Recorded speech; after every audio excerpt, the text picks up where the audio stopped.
দোয়া করবেন, দোয়া চাওয়ার জন্য এসেছি।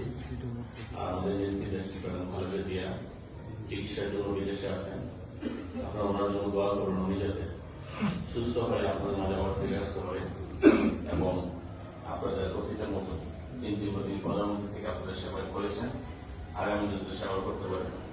আর আমাদের পার্টির প্রথম চেয়ারম্যান যেমন তারেক রহমান সাহেব, তিনিও বিদেশে আছেন, কি কারণে আছেন সেটা আপনারা জানেন, সেই প্রোগ্রামের কথা বলবো না মসজিদের ভিতরে।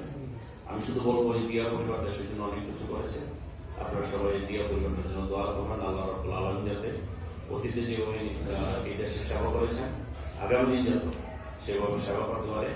আর আমাদের এই অঞ্চলে যারা আছেন সকলের কাছে আমি ব্যক্তিগতভাবে দোয়া চাচ্ছি যাতে আপনাদের পাশে সন্ধান থাকতে পারে এবং এলাকায় যে সমস্ত অন্যায় অবিচারগুলো হতো অতীতে সেগুলো যাতে না হয় সেই জন্য আপনারা আমাদেরকে সহযোগিতা করবেন।